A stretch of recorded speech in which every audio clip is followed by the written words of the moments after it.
E aí, galera do segundão da noite aqui do Sanico, tudo bem?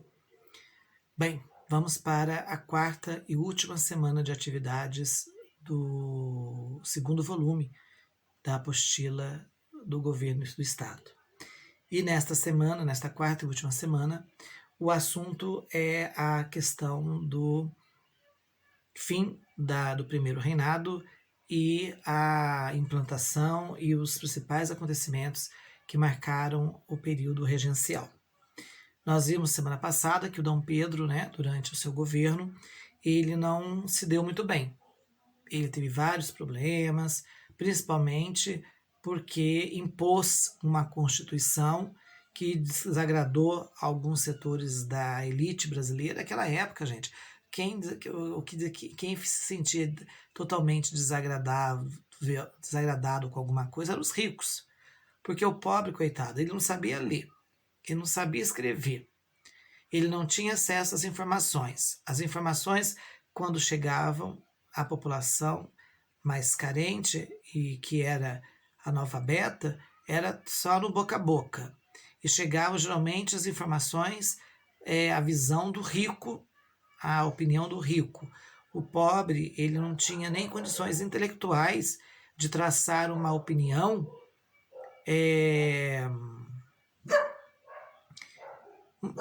de dar uma opinião própria, porque ele não lia jornais, ele não acompanhava de perto os acontecimentos, porque tinha que trabalhar, ele tinha que matar um leão por dia para sustentar.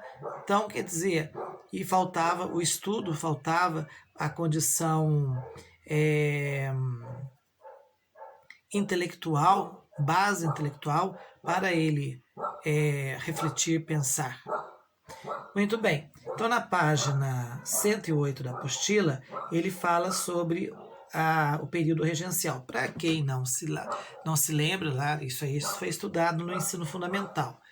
Mas, para quem não se lembra, regência é o nome que se dá ao período entre o fim do governo de Dom Pedro I e o início do governo do Dom Pedro II.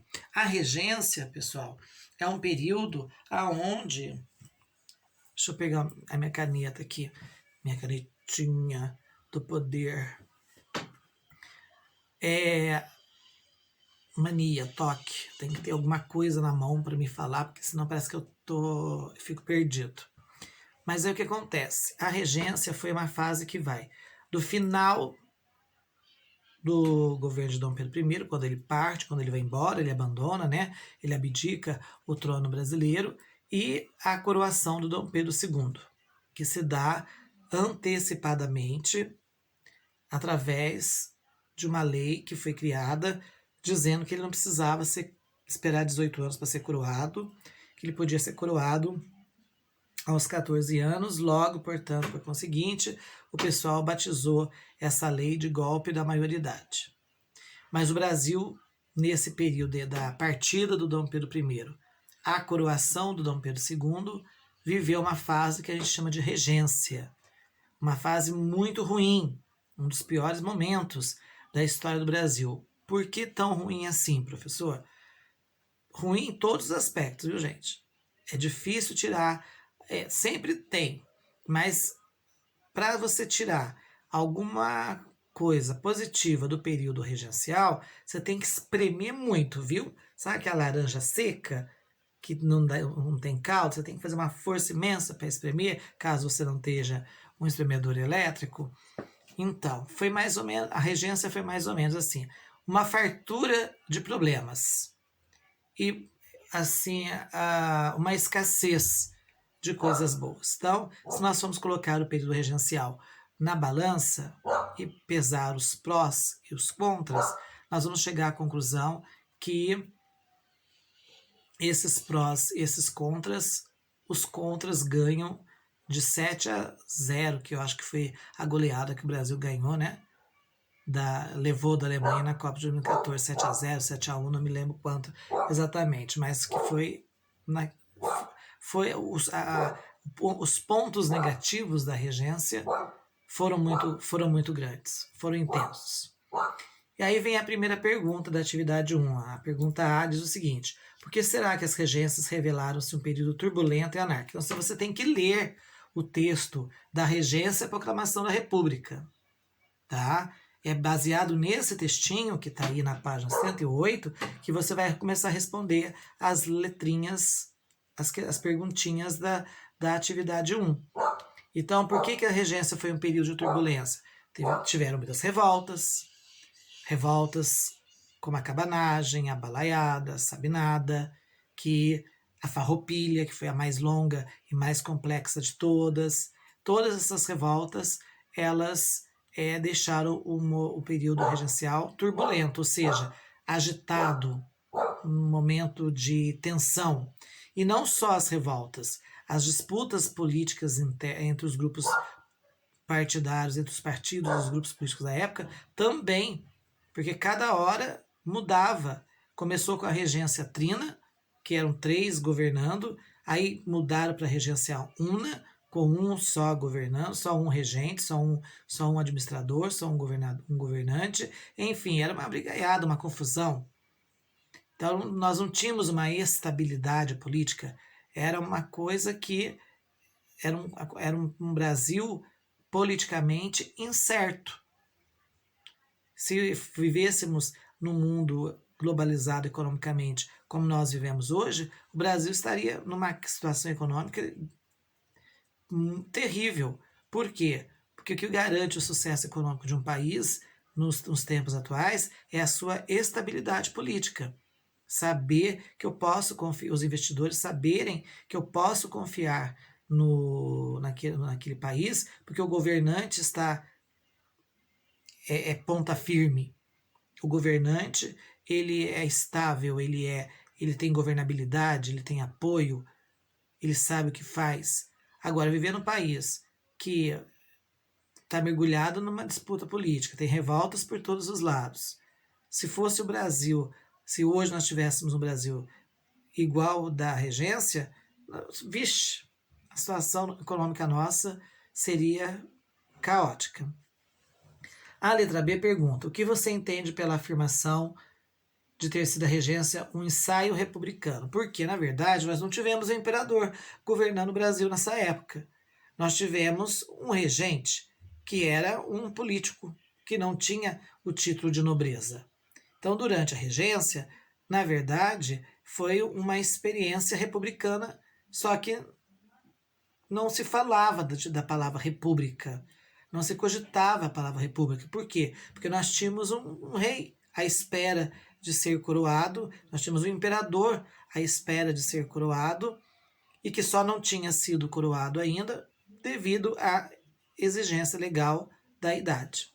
E a letra C: qual foi a solução utilizada pelos regressistas para colocar um ponto final no período regencial? Então, lendo lá o texto, você vai encontrar que eles mudaram, né? Eles anteciparam a idade do Dom Pedro I, do Dom Pedro II. Foi feito, né, uma mudança na lei da Constituição, que dizia que para ser coroado tinha que ter 18 anos. Dom Pedro II, gente, ele foi perguntado: você quer, você aceita? E ele falou: eu aceito. Sim, eu quero. Ele falou aceito, ele falou o termo certo que ele falou foi sim, eu quero. Então, qual era o objetivo de pôr fim à regência? Era principalmente de antecipar a maioridade de Dom Pedro e acabar com a regência. Era ter uma figura política forte, jovem, respeitada no Brasil, para colocar fim àquelas revoltas que ameaçavam dividir o Brasil em várias nações, em pequenas repúblicas, e também por fim às brigas políticas que aconteciam lá na cidade do Rio de Janeiro, que era a capital do Brasil na época. A letra D: por que somente a guerra do Paraguai? Porque somente após a Guerra do Paraguai o exército teve sua importância reconhecida. Bem, o governo aqui ele não fala muito, gente, do governo de Dom Pedro II. Ele dá uma focada mais no governo do Dom Pedro, mais no período regencial. Mas o período do Dom Pedro II foi um período assim longo, o segundo reinado durou 49 anos. E um dos fatos que marca o governo do Dom Pedro II foi a Guerra do Paraguai, porque houve o golpe da maioridade, né? O Dom Pedro é coroado aos 15 anos de idade, a lei é mudada, com o Dom Pedro II no poder, as coisas começam a melhorar, o Brasil começa a se acalmar, a se organizar, as coisas começam a caminhar, o café torna-se o nosso principal produto de exportação, nós ganhamos, o Brasil passa a ganhar muito dinheiro com a exportação do café, mas vem uma guerra que desestabilizou, desestruturou o governo do Dom Pedro II, tá? E somente após a Guerra do Paraguai, está perguntando por que só depois da Guerra do Paraguai é que o Exército Brasileiro foi reconhecido? Porque foi uma guerra que durou muito tempo, mais do que previsto, e também porque passou-se a dar um valor no Exército, porque ele saiu vitorioso. Porque até então o Brasil não tinha se envolvido em conflitos internacionais realmente sérios. A Guerra do Paraguai foi séria, porque o Paraguai estava muito bem preparado militarmente. A letra E. Quais seriam as razões da queda da monarquia e da proclamação da república? Uma das razões foi justamente o fato de que o exército queria cada vez mais valor e o Dom Pedro II deu, vamos dizer assim, deu uma cortadinha. Ele não deu muita asa, não. Ele não fez todos os gostinhos do exército, não. Ele deu uma maneirada, né? Valorizou, melhorou os salários, mas para os militares, todas as vantagens adquiridas ainda eram poucas, perto daquilo que eles haviam feito para o Brasil. Certo? Essa era uma das razões. As demais vocês vão procurar, vão pesquisar nos sites que eu até sugeri nas salas lá do Classroom, nas salas online. E aí logo embaixo, gente, vem a atividade 2, certo? Que mostra, que fala um pouco mais da regência, porque na verdade a charge, o desenho que tem aí, está mostrando aqui. O período regencial só aconteceu porque o Dom Pedro II era um garotinho. Ele não podia assumir o controle do país na idade que ele tinha. Quando o Dom Pedro I foi embora, o rapazinho tinha 5 anos. Como é que você vai colocar uma criança de 5 anos no poder? Então, na atividade 2, ele volta a falar do período regencial. E aí ele pede para você observar bem a charge, ler esse texto que fala sobre o porquê que o Dom Pedro I foi embora, porquê que foi introduzida a regência no Brasil, e as perguntas que se dão a seguir giram em torno disso, certo? A primeira diz o seguinte, analisando o desenhinho, né, que aparece o Dom Pedro II pequenininho lá no trono, e analisando o texto logo abaixo, faça uma descrição da representação dessa charge. Ou seja, o que a charge está querendo dizer? Que mensagem que ela está passando?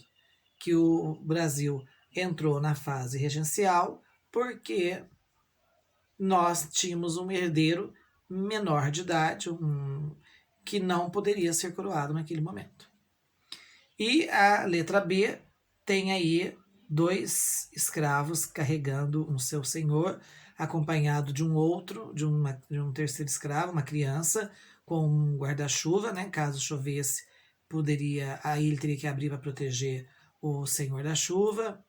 Um cão também, né? Para proteger, para acompanhando, um cãozinho de estimação. Uma tela do Debré, lembrando que o Debré ele era uma unanimidade em termos de talento, porque ele não criava as suas pinturas, né? Não saíam da imaginação dele, ele via aquela imagem na rua e depois passava para a tela, isso é importante se observar. Então, a pergunta é, faça um comentário crítico da charge abaixo, né? Quando você vê 2 pessoas escravas carregando um senhor branco na rede, transportando um senhor branco na rede pelas ruas, provavelmente do Rio de Janeiro, aonde o Debré viveu, o que você conclui? que você pode falar sobre essa sociedade? Que sociedade era essa? Era uma sociedade igualitária, onde todos tinham os mesmos direitos? Era uma sociedade desigual? Era uma sociedade escravocrata? Era uma sociedade onde somente um pequeno grupo de brancos tinha privilégios ou não? Então você vai falar um pouco sobre isso, sempre fazendo uma abordagem crítica, falando como que era a sociedade no Brasil na época da monarquia. Só se você só se pelo desenho você tiver dificuldade em se basear para escrever o texto, vá, procure lá nos sites que eu dei as sugestões, que vocês vão procurar achar um pouco sobre o perfil, o jeito, né, as características da sociedade brasileira na época monárquica, na época regencial. Beleza? Um abraço para vocês e até a próxima semana.